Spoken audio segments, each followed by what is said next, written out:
परमात्मने नमः। ओम श्री गुरुभ्यो नमः। ओम मातृशक्तये नमः। ओम असतो मा सद्गमय तमसो मा ज्योतिर्गमय मृत्योर्मामृतंगमय। ओम शांति शांति शांति।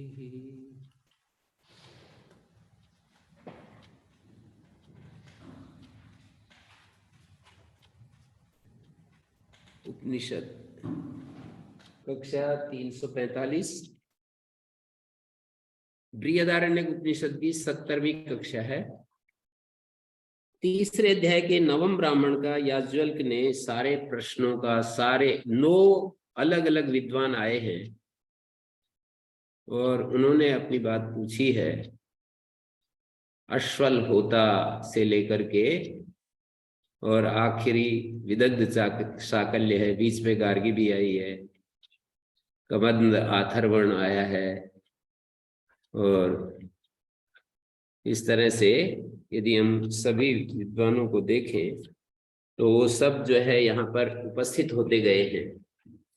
एक से एक सब ने अपनी अपनी बात रखते गए और पूछते गए और सबका उत्तर देते गए। आखिर में विदग्ध साकल्य ज्यादा ही वो हो रहे थे ना, उनकी भी दुर्दशा हो गई।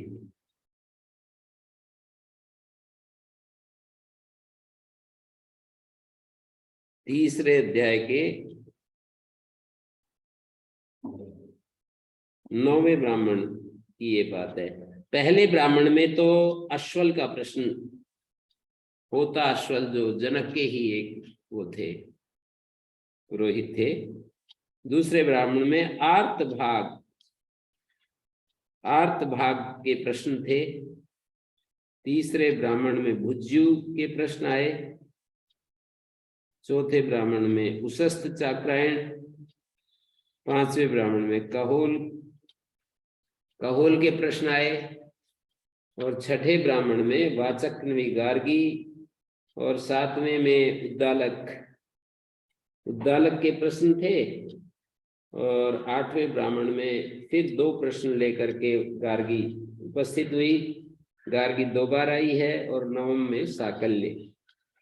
तो इस तरह से ये साकल्य के प्रश्नों का उत्तर देने के बाद, और ये इन्होंने खुला चैलेंज दिया कि ब्राह्मणों, आप में से जिसकी जो इच्छा है पूछो, या फिर आप मुझसे कहते हो तो मैं पूछता हूं। ब्राह्मण जो है चुप हो गए। तो फिर इन्होंने कहा कि मैं ही पूछ लेता हूं। और इन्होंने पूछा कि ये बताओ, तूष्णीम भूतेषु ब्राह्मणेषु आज, हे ब्राह्मण, भगवंत इत्येवं संबोध्य यो यो युष्माकं मध्ये कामयते इच्छति याज्ञवल्क्यं पृच्छामि। जो तुम में से ये पूछना चाहता है कि मैं याज्ञवल्क्य को पूछना चाहूंगा, स माम आगत्य पृच्छतु, वो मेरे पास आकर पूछे। सर्वे वा मा पृच्छते, या सारे मिलकर पूछो। यो वह कामयते याज्ञवल्क्यो माम पृच्छतु, और तुम में से कोई कामना कर रहा है कि याज्ञवल्क्य ही हमसे पूछे, तो फिर तम वह पृच्छामि, तो उससे, तुम में से मैं उससे पूछता हूं। तम वह पृच्छामि माने तुम में से उसको मैं पूछता हूं। सर्वान वह युष्मान अहम पृच्छामि, या मैं तुम सब से ही पूछता हूं। तो ब्राह्मण तो चुप हो गए बेचारे। एवं मुक्तापि न प्रगल्भा संवृत्ता किंचित प्रत्युत्तरम वक्तुम, कुछ उत्तर प्रगल्भता धृष्टता न कर सके।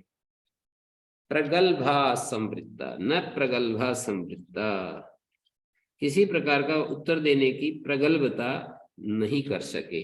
न प्रगल्भा संवृत्ता, प्रगल्भ नहीं हुए, धृष्टता नहीं की। पाणिनि के समय दृष्ट धातु और गल्भ धातु एक ही अर्थ में होती थी। आजकल थोड़ा चेंज हो गया है इसका व्यवहार। पहले प्रगल्भ शब्द, आजकल प्रगल्भ शब्द पॉजिटिव अर्थ में लिया जाता है। प्रगल्भ का मतलब बड़ा प्रगल्भ है, बड़ा विवेक, प्रत्युत्पन्नमति या विचारशील आदि के अर्थ में आता है, और धृष्ट का मतलब नेगेटिव अर्थ में है। पर पहले तो प्रगल्भ हो से धृष्ट हो एक ही अर्थ होता था, शब्द का प्रयोग थोड़ा बदल गया। तान है तई श्लोक ही पप्रच्छ, उनसे उनको इस श्लोकों से पूछा, मानी याज्वल्क ने इन श्लोकों के द्वारा प्रश्न किया। यथा वृक्षो वनस्पति तथैव पुरुषो मृषा तस्य लोमानि पर्णानि त्वगस्य उत्पाटिका बहि।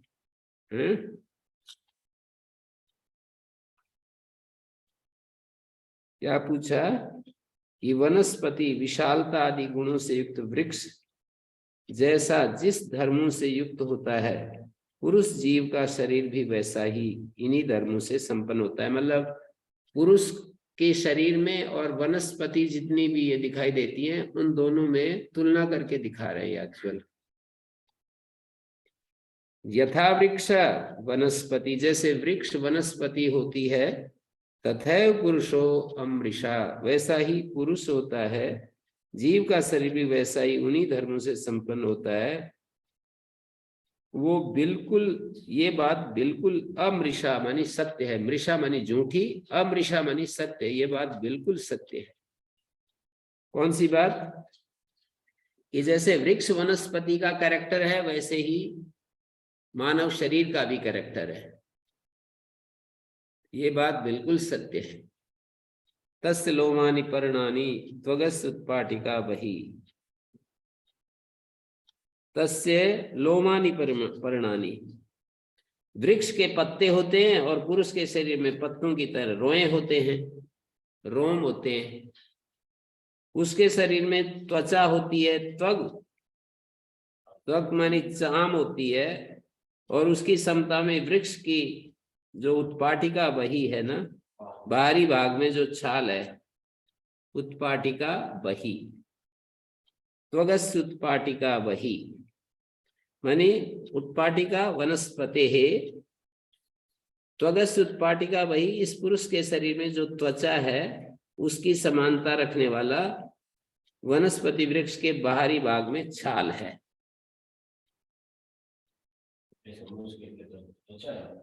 मनुष्य की त्वचा है, वहां पर छाल है।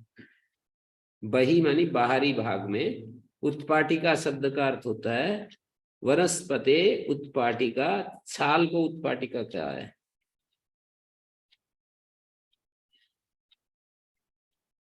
त्वचा एवस्य रुधिरम प्रस्यन्ति त्वचा उत्पट तस्मात् तदा तृण्णात्।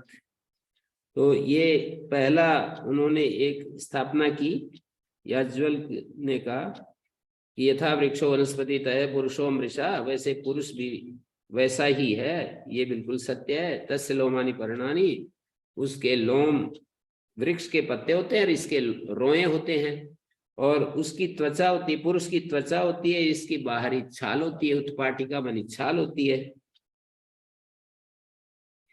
त्वचा एवस्य रुधिरम प्रस्यन्ति, त्वचा एव सकाशात् अस्य पुरुषस्य रुधिरम प्रस्यन्ति, इस पुरुष की त्वचा के ही पास से रक्त निकलता है। रुधिरम प्रस्यन्ति, रुधिर बहने लगता है।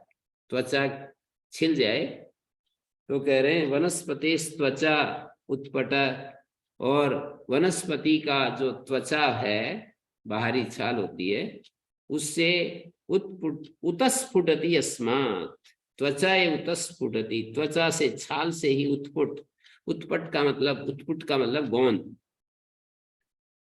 जैसे शरीर से, हमारे शरीर से खून निकलता है, वहां से गोंद निकलता है।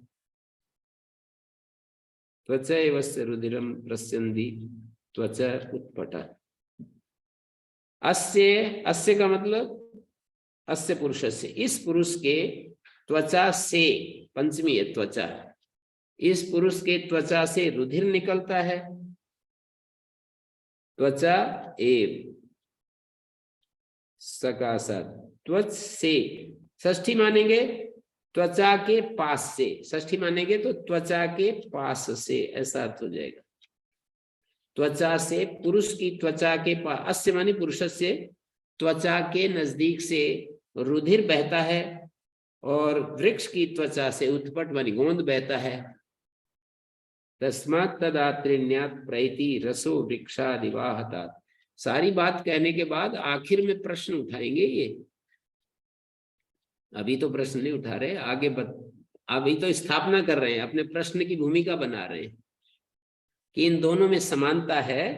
तस्मात् तद आत्रिण्यात्, तस्मात् तद आत्रिण्यात् प्रैति रसो वृक्षादिवाहतात्। कहते तस्मात् आत्रिण्यात्,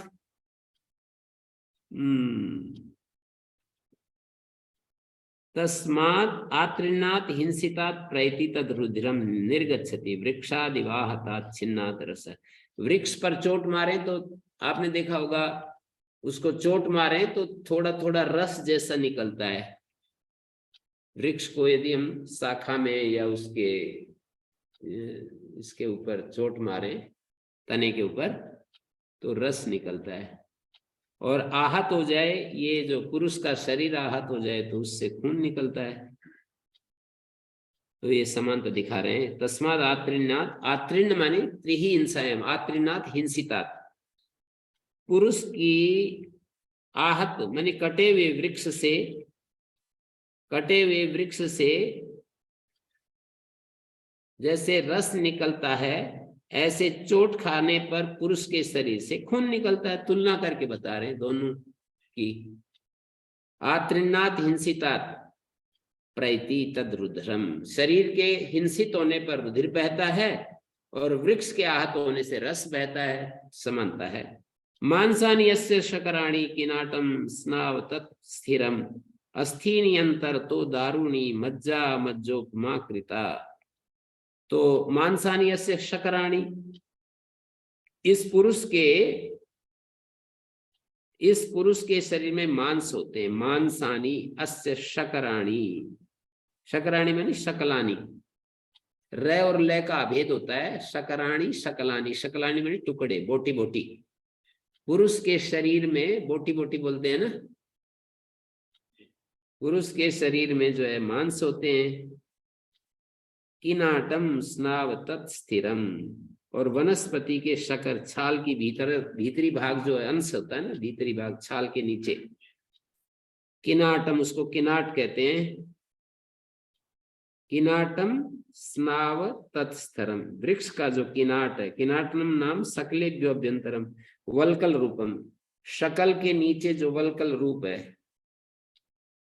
मनुष्य के शरीर में 5 छाल बताते हैं, ऊपर नीचे 2 3 4 5 लेयर बताते हैं।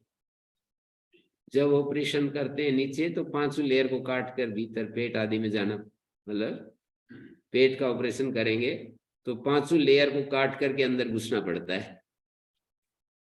ये तो पहली वाली जो दिख रही है तो पहली लेयर है, इसके नीचे दूसरी, तीसरी, चौथी, 5वीं, ऐसे लेयर के ऊपर लेयर है। बहुत प्रबंध अच्छा कर रखा है। तो किनाटम वृक्षस्य, किनाटम नाम शकलेभ्यो अभ्यंतरम वल्कल रूपम काष्ठ संलग्नम तत्स्नाव पुरुषस्य। वृक्ष का शकलेभ्यो अभ्यंतरम वल्कल रूपम काष्ठ संलग्न, काष्ठ से जुड़ा हुआ जो है उसको किनाट कहते हैं। वो जो वृक्ष होता है उसके अंदर जो तने में उसकी लकड़ी होती है ना, काठ होता है, सफेद बिल्कुल एकदम से हड्डी जैसी होती है ना वृक्ष के अंदर, उसके ऊपर जो चिपकी हुई, तो उसको ये कहते हैं किनाट। तो वृक्ष का किनाट होता है शकलेभ्यो अभ्यंतरम, शकलों से मांस जो स्नायु है उसके नीचे, वल्कल रूपम काष्ठ संलग्नम तत्स्नाव पुरुषस्य, वो पुरुष का स्नाव। पुरुष का और वृक्ष का तुलना करने की बात चल रही है तो वृक्ष के किनाट होता है, किनाट मतलब शकल के भीतर काठ से लगी हुई छाल। तो पुरुष की सिराएं होती हैं, ये स्नाव का मतलब सिराएं होती हैं, वो स्थिर होती है। तत्स्थिरम, स्नाव होता है वो स्थिर होता है। वो किनाट सिराओं के समान दृढ़ है। वो जो सिराओं की तरह किनाट जो है वो दृढ़ है। तो तत् स्थिरम तच्च किनाटम स्नाववत दृढ़म इतर। वो जो किनाट है वो स्नाव की तरह दृढ़ है। किनाट को स्नाव की तरह, स्नाव का मतलब जो सिराएं होती हैं हमारे पुरुष के शरीर में, हाँ मांसपेशियां होती हैं स्नाव, हाँ तो वो वृक्ष में किनाट होता है। अपने शरीर में स्नाव होता है, वहां किनाट होता है और वो स्थिर होता है। अस्थिनी अंतर तो दारुणी, अस्थिनी पुरुषस्य स्नाव स्नावनो अंतर तो अस्थिनी भवन्ति। स्नाव के भी भीतर अस्थि हड्डी होती है, स्नाव उसके ऊपर होता है, उसके भीतर हड्डी होती है। स्नावन शब्द है, स्नावन, स्नावनः पंचमी षष्ठी में स्नावनः रूप बनेगा। तो स्नावनो अंतर तो अस्थिनी भवन्ति तथा किनाटस्य अभ्यंतर तो दारुणी काष्ठानी। वैसे ही किनाट के भीतर दारू काष्ठ होते हैं, किनाटस्य अभ्यंतर तो दारुणी काष्ठानी। मज्जा मज्जा एव वनस्पते। और क्या कह रहे हैं, अस्थि नियंतर तो दारुणी मज्जा मज्जोपमा कृता। मज्जा मज्जा एव वनस्पते पुरुषस्य च मज्जोपमा कृता। मज्जा पुरुष की मज्जा और इसकी मज्जा एक ही है, मतलब इसको भी मज्जा कहिए, पुरुष की जो मज्जा है, और वहां भी मज्जा समझ लीजिए। मज्जाए वनस्पते पुरुषस्य मज्जोपमा कृता, मज्जाया उपमा मज्जोपमा। नान्यो विशेषो अस्तित्व, और कोई भेद नहीं है। यथा वनस्पतिर मज्जा तथा पुरुषस्य, वनस्पति की जैसे मज्जा पुरुष की मज्जा। यथा पुरुषस्य तथा वनस्पति, जैसे पुरुष की मज्जा वैसे उसकी मज्जा। दोनों की मज्जा मज्जोपमा कृता, मज्जा मज्जा के समान समझ लीजिए, मज्जा मज्जोपमा कृता। और आगे तुलना करके बता रहे हैं, यद वृक्षो वृक्णो रोहति मूला नवतरः पुनः। अब प्रश्न की तरफ आ रहे हैं, भूमिका तो बन गई, अब आगे आगे प्रश्न की तरफ आ रहे हैं। प्रश्न तो एक ही है इनका, ये सारी भूमिका है पुरुष और शरीर, ये वनस्पति वृक्ष, इन दोनों की इस ये तो मूल से उत्पन्न हो जाता है, पुरुष किस मूल से वापिस आ जाता है, ये यद वृक्षो वृक्णो रोहति, यदि वृक्ष को काट दिया जाए तो अपने मूल से फिर नवीन हो जाता है, अंकुरित हो जाता है। उसको नीचे से काट दो फिर फूट जाएगा। मर्त्यास्वित मृत्युना वृक्णा, पर ये मनुष्य जो है मृत्यु के द्वारा काट दिया जाता है। कस्मात् मूलात् प्ररोहति, इसका मूल कौन सा है जिससे फिर ये उत्पन्न हो जाता है। कस्मात् मूलात् प्ररोहति, वृक्ष की तरह कोई मूल होता नहीं। हाँ, वृक्ष की तरह इसका कोई मूल होता नहीं, तो ये कैसे फिर दोबारा हरा भरा हो जाता है, मतलब कैसे ये शरीर में दोबारा फिर बढ़ने लगता है, हैं? ऐसे प्रश्न उठा दिया। यदि वृक्षो वृक्णः, वृक्ण का मतलब छिन्न, रोहति पुनः पुनः प्ररोहति, मूलात् पुनर्नवतरा, पूर्वस्माद् अभिनवतरा, पहले से और नया हो जाता है। यदि तस्मात् विशेषणात् प्राग वनस्पति पुरुषस्य च, इस विशेषण से पूर्व जो वनस्पति और पुरुष की समानता बताई ना, ये तस्मात् विशेषणात् प्राग, ये जो वृक्णा छिन्ना ये जो बताया, इससे पहले जो समानता बताई थी ना, उसी को पकड़ करके कह रहे हैं सर्वम सामान्यम अवगतम, सारी समानता हो गई पर ये समानता हमें को नहीं समझ में आ रही है, ऐसे कह रहे हैं। पुरुष और वृक्ष में सारी समानता हमें समझ में आती है, पर इस समानता का क्या उत्तर है आप ये हाँ, अयम तो वनस्पतो विशेषो दृश्यते यच्छिन्न से प्ररोहणम सर्वम सामान्यम अवगतम। अयम तो वनस्पतो, वनस्पति में ये विशेष दिखाई देता है। छिन्न का प्ररोहण न तो पुरुषे मृत्युना वृक्णे, मृत्यु के द्वारा काट दिए जाने पर पुनः प्ररोहणम दृश्यते, पुरुष को पुनः अंकुरित होते नहीं देखा, तो वो कैसे, वो क्या कह रहे हैं, मृत्युना वृक्णे पुनः प्ररोहणम, मृत्यु द्वारा छेदन किए जाने पर पुरुष को पुनः हम क्या करते हैं, न दृश्यते, पुनः प्ररोहणम न दृश्यते, भवितव्यम च कुतश्चित प्ररोहणेन, लेकिन कोई अंकुरित होने के कोई चीज सामग्री जरूर होनी चाहिए।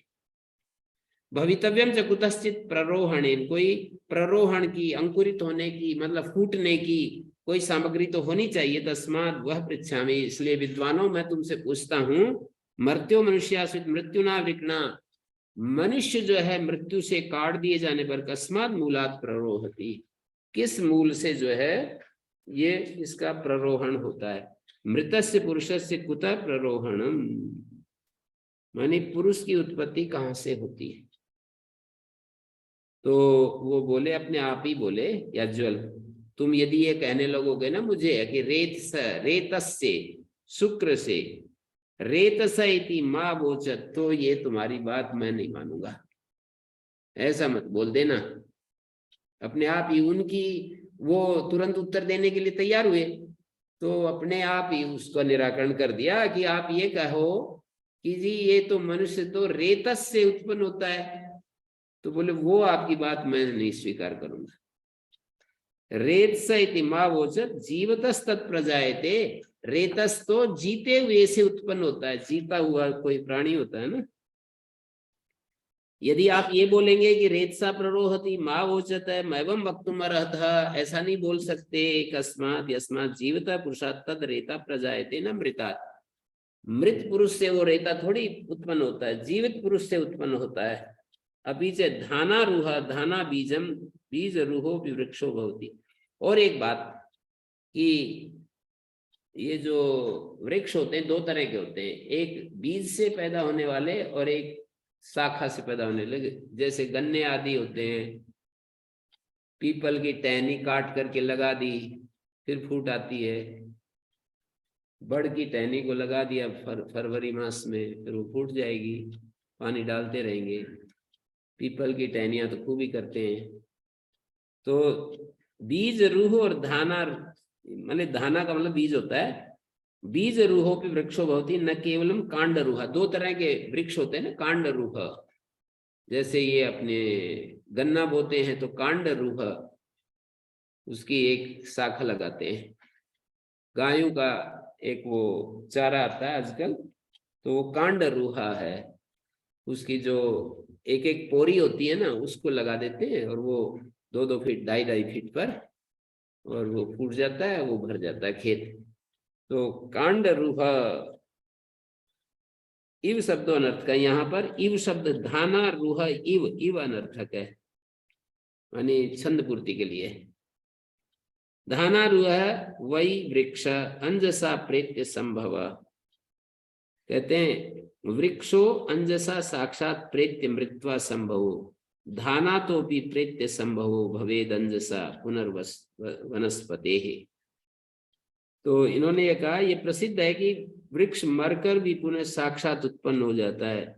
अंजसा वृक्षो अंजसा साक्षात, अंजसा का अर्थ क्या है, साक्षात। वृक्ष तो साक्षात मर करके फिर उत्पन्न हो जाता है, संभव मानी उत्पद्यते, वृक्ष मर करके फिर उत्पन्न हो जाता है। धाना तो भी प्रेत्य संभवो, साक्षात उत्पन्न हो जाता है और बीज से भी उत्पन्न हो जाता है, दोनों तरीके से। मानी पीपल का बीज या वट वृक्ष का बीज डालो तो भी पैदा हो जाता है, और शाखा लगा दे तो भी पैदा हो जाता है। ये कह रहे हैं कि वृक्ष जो है, लेकिन बीज से तो कुछ नहीं, वही तो बीज से तो दूसरा वृक्ष होता है, वही तो पैदा तो हो जाता है ना, होता है, लेकिन वो तो दूसरा वृक्ष होता है, पहले वाला होता है। और वो कांड से पहले वाला ही होता है। वही नहीं, वहां से काट करके हमने यहाँ लगा दिया, तब क्या कहोगे? हैं? आजकल वो क्लोन सिस्टम तो ऐसा ही है, मतलब शरीर, हमारे शरीर में से कोई वो ले लिया, हमारे इसमें से कोई वो लेकर के सेल लेकर के उसको डेवलप किया, और वो मनुष्य का शरीर तैयार करते हैं। तो यहाँ भी दोनों बात हो रही है आजकल तो। जीव की क्या व्यवस्था होगी जी इसमें? जीव की तो अब भगवान ही बता सकता है। भगवान के साथ आपका कांटेक्ट हो तो पूछ के बताओ। है? हाँ बात तो, हाँ समस्या ऐसी है जी, क्योंकि हमने बड़का ले लिया तो जीव तो बड़का तो उधर रह गया, फिर दूसरा भी लग गया, तो उसमें जीव कैसे आया? ऐसे तो ऐसे ही गन्ना की एक पोरी है, उसमें पूरे में एक जीव है, और उसकी 10 पोरी लगाई थी तो 10 जीव पैदा हो गए, इसका मतलब तो ये हुआ। जीव तो पैदा क्या होते हैं, मतलब जीव का तो सहयोग हो पैदा जाता है वहाँ। तो जीव व्यवस्था को कैसे है? होगी जी, इसमें थोड़ी दिक्कत तो है। हाँ, शुक्र में भी ऐसा ही है ना। वो कोई जीव थोड़ी है, जीव तो उसमें बाहर से आकर के उसमें एडजस्ट होता है। हाँ वो व्यवस्था तो के लिए पूछना चाह रहे थे जी, बस व्यवस्था कैसे करें व्यवस्था इसकी। हाँ कर चलो आगे जो भी। रेतसा इति मावोचत जीवतस्तत् प्रजायते, जीते हुए का पैदा होता है। रेतस्तो धानारूह इव वै वृक्षो, धानारूह मानी बीज रूहो भी वृक्षो भवति, अंजसा प्रेत्य संभव, साक्षात मर करके उत्पन्न हो जाता है। धाना तो विप्रेत्य संभव, धाना से भी हो जाता है, धाना बीज से भी हो जाता है, कांड से भी हो जाता है। पुनर्वनस्पते यत् समूलम आवृहेयु वृक्षम न पुनरा भवेत्। अब प्रश्न पर आ रहे हैं धीरे धीरे लौटते हुए। यदि वृक्ष की मूल सहित उखाड़ दिया जाए ना, मूल सहित वृक्ष को उखाड़, यत् समूलम आवृहेयु, आवृहेयु का अर्थ है मूल सहित उखाड़ दिया जाए, वृक्षम न पुनरा भवेत्, तो वो फिर उत्पन्न नहीं होता। तो मर्त्य स्वित मृत्यु ना वृक्षणा, मनुष्य भी मृत्यु के द्वारा जब काट दिया जाता है, कस्मात् मूलात् प्ररोहति, यह है प्रश्न, किस मूल से पैदा हो जाता है? वृक्ष तो फिर पैदा होता नहीं है यदि एक बार काट दिया जाए तो। मर्त्य स्वित मृत्यु ना वृक्षणा, पर मर्त्य तो मृत्यु के द्वारा काट दिया जाता है, कस्मात् मूलात् प्ररोहति, किस मूल से प्ररोहण करता है? अब ये कह रहे हैं 6 प्रश्न नहीं 6 श्लोकों में ये बात रख दी। मृत्यु मनुष्य का छेदन कर देती है, तो वो किस मूल से उत्पन्न होता है? तो अब ये जातएव अस्ति इति कृत्वा न जायते, कोनु एनम मृतम जनयेत् पुनः। अब ये कह रहे हैं जातएव अस्ति, अस्ति अध्यार कीजिए। यदि ऐसा मानो कि पुरुष तो उत्पन्न हो ही गया है, तो फिर उत्पन्न नहीं होता, अतः फिर उत्पन्न नहीं होता, तो ये ठीक नहीं है। जातएव मानी वो तो उत्पन्न हो ही गया है, फिर उत्पन्न नहीं होता, तो ये ठीक नहीं है, क्योंकि वो मरकर पुनः उत्पन्न होता ही है, मरकर पुनः उत्पन्न होता ही है। मृतम जनयेत् पुनः, कोनो एनम मृत, जातएव अस्ति इति कृत्वा, अस्ति अध्यार करेंगे तो वाक्य ये बनेगा कि वो तो पैदा हुआ ही है इसलिए नहीं पैदा होता। यदि ऐसा कहें कि पुरुष तो उत्पन्न हो ही गया है फिर उत्पन्न नहीं होता, तो ये बात ठीक नहीं मानी जा सकती, क्योंकि मरकर पुनः उत्पन्न होता ही है, मर करके पुनः उत्पन्न होता है पुरुष। तो ऐसी दशा में मृत्यु के पश्चात इसे पुनः कौन उत्पन्न करेगा? कोनो एनम मृतम जनयेत् पुनः, इसको मरने के बाद कौन उत्पन्न करेगा? ऐसी दशा में मृत्यु के बाद इसको कौन उत्पन्न करेगा? ये प्रश्न है, ब्राह्मणों ने इसका उत्तर नहीं दिया, इसलिए श्रुति उसका निर्देश कर रही है। ब्राह्मण चुप हो गए तो श्रुति अब इसका उत्तर देती है। विज्ञानम आनंदम ब्रह्म रातिर धातु परायणम तिष्ठमानस तद्विदम तद्विदा इति, ये उत्तर है इस पूरे प्रश्न का। पहले क्या कहा? जाते अस्ति इति कृत्वा जाते इति मन्यध्वम यदि किमत्र प्रष्टव्यम। अरे इसमें पूछने क्या बात है, पुरुष तो उत्पन्न हो ही गया है, उसके विषय में क्या पूछना है? क्योंकि जो उत्पन्न होने वाला होता है उसी की तो उत्पत्ति के विषय में प्रश्न किया जाता है। जनिष्यमाणस्य ही संभव प्रष्टव्य, उत्पन्न होने वाले के जन्म को पूछा जाता है, न जातस्य जन्म, जो उत्पन्न हो चुका है उसका जन्म के बारे में क्या पूछना? अयम तो जाते वतो यस्मिन विषय प्रश्न एव नोपपद्यते इति चेत, ये तो पैदा हुआ ही है, इसके विषय में प्रश्न उत्पन्न ही नहीं होगा। यदि ऐसा कोई कहे तो फिर तो ये बात ठीक नहीं। क्यों? मृता पुनरभिजायते एव अन्यथा कृत अभ्यागम कृत नाश प्रसंगात, ये मरा हुआ फिर पैदा हो जाता है, नहीं तो अकृत अभ्यागम और कृत विप्रनाश, ये दो दोष आ जाएंगे। ये तो इसका सीधा मर करके पुनरभिजायते, पुनः उत्पन्न होता है, अन्यथा अकृत अभ्यागम का मतलब होता है जो काम नहीं किया उसको, अकृत अभ्यागम मानी जो काम नहीं किया उसका फल मिलना और किए हुए का नाश हो जाना। तो वह पृच्छामि कोनो एनम मृतम पुनर्जनयेत, इसलिए मैं तुमसे पूछ रहा हूँ कि मरे हुए को कौन पैदा करता है? प्रश्न तो ये था कि वो कौन पैदा करता है, और पता कुछ और है। क्या बताने लगे? पता ये रहे कि वो नहीं होगा तो ऐसा हो जाएगा, ये तो पूछा ही नहीं, नहीं होगा तो क्या होगा। ये अपनी तरफ से भी तो बोलते हैं, वो तो प्रश्न करके अपनी तरफ से उसको संभावना को अपनी तरफ से रख करके भी कह सकते हैं ना। तुम ऐसा कहोगे तो मैं ऐसा कहूंगा, ऐसे भी तो होता है। तुम यदि ये उत्तर दो तो वो तो पहले भी कहा ना कि तुम रेतसा इति मा वोचत जीवितस्तत् प्रजायते, तुम यदि ये कहते हो कि रेतस से पैदा होता है, वो तो रेतस तो जीते हुए के भीतर पैदा होता है। अगर ये प्रश्न होता है कि वो क्यों पैदा होता है, तब तो ये उत्तर दिया जाता है कि ये उसको जो है अकृत का ये हो जाएगा, अकृत का ये नहीं होगा। प्रश्न तो ये क्या है, उसको कौन उत्पन्न करता है? नहीं, कैसे, कस्मात मूलात प्ररोहति, किस मूल से उत्पन्न होता है? मृत्युना वृकणा मर्त्य, मृत्यु के द्वारा काटा गया, छिन्न किया गया जो मनुष्य है, किस मूल से पैदा हो जाता है? तो इसमें संभावना का जाते, अरे इसमें क्या प्रश्न पूछ रहे हो, ये तो पैदा हुआ ही है, होगा तब जो है होने वाली चीज के विषय में प्रश्न होता है। हाँ तो स्वयं ही है,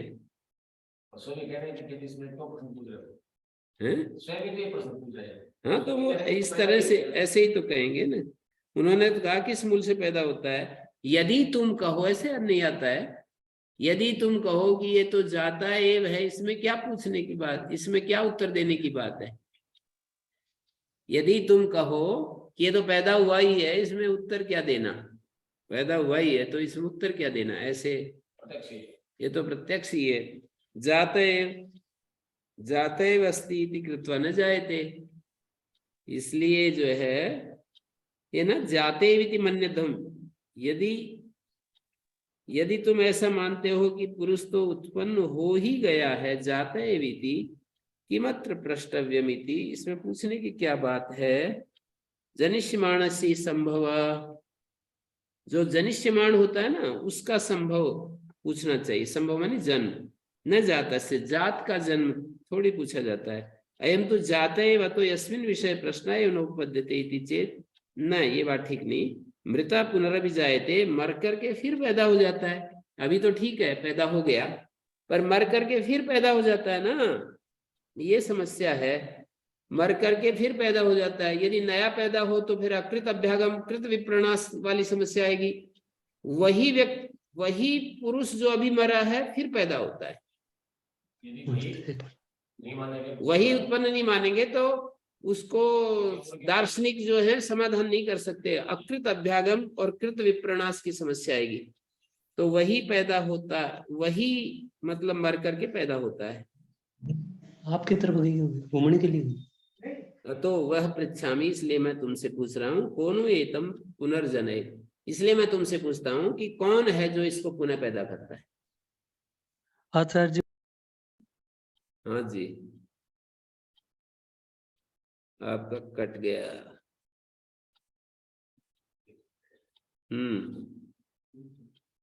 जी शास्त्री जी, आप पूछ लीजिए। हाँ जी शास्त्री जी, क्या पूछ रहे हैं? उन्होंने एक्सीडेंटली अपने आप को म्यूट कर लिया गुरुजी, तो अनम्यूट करना पड़ेगा उनको। हाँ, अनम्यूट करना पड़ेगा शास्त्री जी को। ओम आचार्य जी। हाँ जी, मेरा प्रश्न ये था जी, पहले उन्होंने ये बात कही थी कि भी वृक्ष समूल नष्ट हो जाएगा, जड़ सहित समाप्त हो जाएगा, फिर वो दोबारा उत्पन्न नहीं होता, और मनुष्य नष्ट होने पर भी दोबारा उत्पन्न हो जाता है। तो मैं वहीं उलझ गया कि जो वृक्ष दोबारा उत्पन्न नहीं होता, इसका मतलब उसमें वो जीव या उसकी प्रकृति वो कहाँ गई? नहीं, देखो इसने वृक्ष पीछे तो कहा, वो तो ऐसे बोल रहे हैं कि मूल सहित उखाड़ दिया जाए तो फिर उत्पन्न नहीं होता। तो मनुष्य को हाँ मृत्यु छेदन कर देती है, तो फिर किस मूल से उत्पन्न होता है? हाँ, ये प्रश्न ये हो गया ना। दोनों सिमिलर ही हैं दोनों, कि वृक्ष जो है मूल से उखाड़ दिया जाए तो फिर पैदा थोड़ी होता है। नहीं होता। दूसरा बीज ला करके डालोगे तब होगा, या उसकी शाखा लगा दो, हरा हरा जब होता है तभी शाखा तो वो लगा दो। कहाँ, वो पहले नहीं, वाला ऐसे कहाँ पूछ गया? रहे हैं कि मर्त्यास्विन मृत्युना वृक्णा, ये मनुष्य मृत्यु के द्वारा काट दिया गया तो किस मूल से पैदा हो जाता है? ये जो मनुष्य है, मृत्यु ने इसको मतलब नष्ट कर दिया, तो ये किस मूल से फिर आ जाता है? ये तो उत्तर देंगे। अभी तो ये इतना ही इन्होंने प्रश्न रखा कि जैसे वृक्ष एक बार उखाड़ दिया जाए तो वो फिर थोड़ी पैदा होता है, और ये मान करके कह रहे हैं ये तो फिर दूसरी तरफ वृक्ष में भी आएगा और मनुष्य में भी आएगा। किस मूल से ये फिर दोबारा आ जाता है? चाहे वो वृक्ष ही दोबारा आता है, चाहे मनुष्य ही आता है, किस मूल से आते हैं? तो बड़ा सहज रूप से आ जाते हैं। दाने डाल दो, पानी, खाद, सूर्य की धूप, फिर आ जाते हैं। ऐसे ही मनुष्य भी माता के गर्भ में फिर आ जाता है, गाय के गर्भ में गाय के बच्चे पैदा हो जाते हैं, आराम से हो जाते हैं। किस मूल से, कस्मात् मूलात् प्ररोहति, किस मूल से फिर उत्पन्न हो जाता है? तो इसका उत्तर दे रहे हैं, जाते न जायते। कहते हैं वो तो पैदा हो गया है ना, उसका क्या अब जिक्र करना? जैसे कि कोई पैदा हो गया तो उसका क्या जिक्र करना? जाता है एक प्रकार से पूर्व पक्ष की बात है। जाता है एविति मन्यध्वम, यदि ऐसा माने कि ये तो जात ही है, पैदा हो ही गया, इसमें क्या पूछने की बात? जनिष्य मानसी संभव प्रष्टव्य न जाता से एम तो जाता है, तो यस्मिन विषय प्रश्न है नोपद्यते। भाष्यकार कह रहे हैं कि जहां प्रश्न ही नहीं बनता उसका क्या पूछना? मृता पुनरभिजायते एव, कहते हैं मरा हुआ फिर पैदा हो जाता है, तो उसको कौन पैदा करता है? ऐसे ही वृक्ष पर भी जाएगा, वृक्ष उखाड़ देने के बाद फिर पैदा हो जाता है, कैसे फिर पैदा हो जाता है? मनुष्य का शरीर और वृक्ष भी दोबारा आता है तो कैसे आ जाता है? कांड रूह को छोड़ दो, बीज रूह के संबंध में ही कह रहे हैं, कैसे आ जाता है? तन्न विद्युर ब्राह्मण, ब्राह्मण लोग उसको जान नहीं पाए।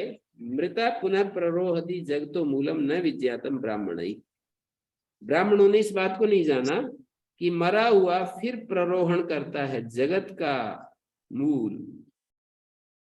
ये नहीं जान पाए। विजज्यों का मतलब विशेष ज्ञान नहीं था, जहां से मरने पर पुरुष पुनः जन्म ले लेता है, उस जगत के मूल का ब्राह्मणों को पता नहीं चला। मरने पर पुरुष पुनः जन्म ले लेता है।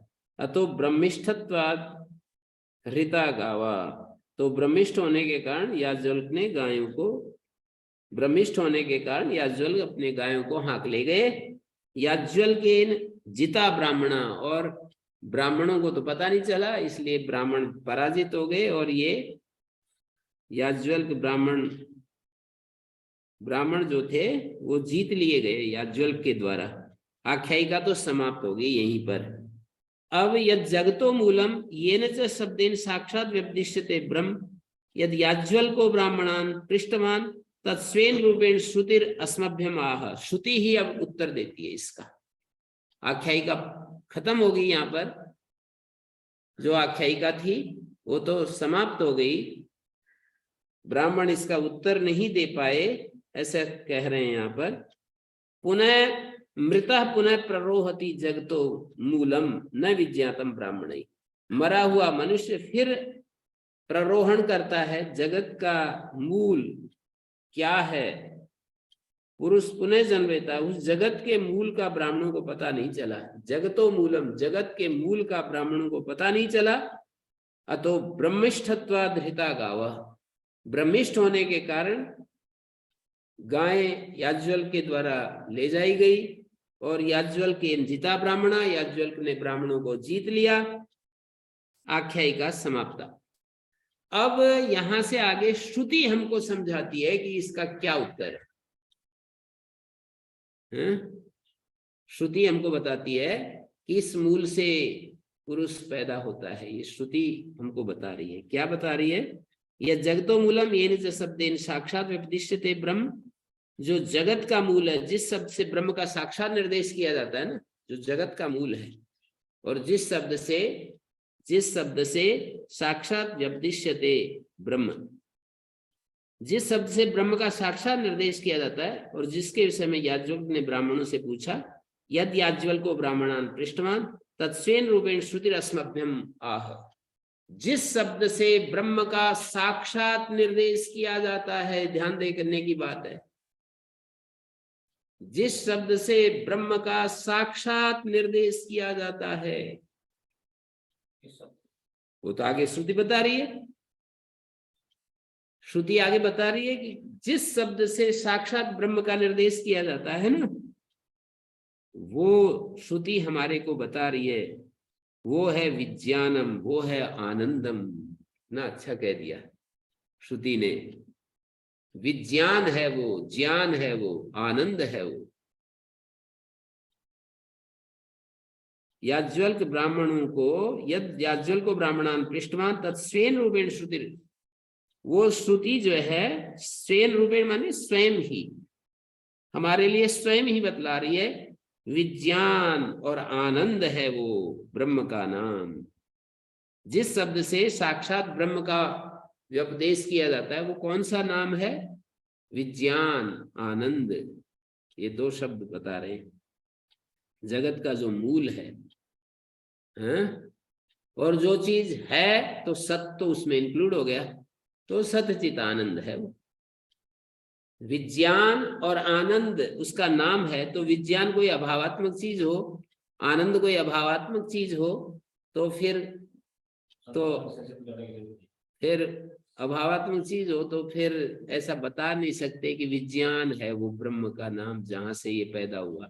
जिस मूल से पैदा हुआ वो मूल तो सत्तात्मक है ना, तो उसको अलग से सत नाम देने की यहाँ पर जरूरत नहीं है।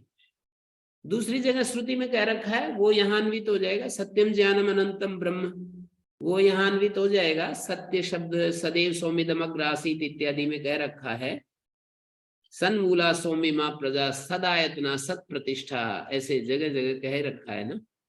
तो सत को कह भी रखा है, और यहाँ जब विज्ञान को और आनंद को मूल बता रहे हैं कि जिस मूल से प्रजाएं पैदा होती हैं, वो मूल कोई काल्पनिक चीज नहीं है, वो एक रियल एंटिटी है, तो उसको सत्य तो वो है ही, इंक्लूड है। मतलब सत्य, उसका जो सत्ता है वो इंक्लूड है इन दिस वेरी वर्ड। ये जो वर्ड है ना, विज्ञान, आनंद, इस वर्ड में सत्ता, एग्जिस्टेंस तो इंक्लूड है।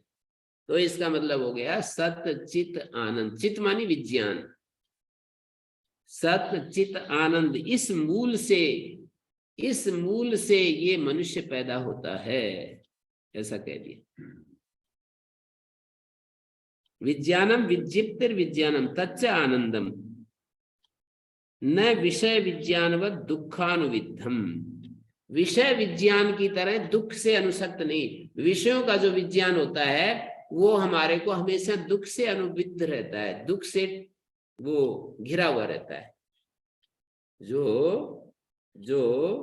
विषय विज्ञान होता है, जैसे आम खाने से जो सुख मिलता है, रूप को देखने से, पांचों इंद्रियों से जो सुख मिलता है, शब्द स्पर्श रूप रस गंध से जो सुख मिलता है, और अनुकूल अपने पुत्र पुत्रियों के बारे में अनुकूल सूचनाओं से जो सुख मिलता है, और ये कोई परीक्षा पास करते समय जो हमें कि वो उसका नंबर आ गया है, बड़ी परीक्षा में IAS बन गया है, PS बन गया, सुख मिलता है। उसके परिचितों को भी सुख मिलता है, उसको भी मिलता है ना।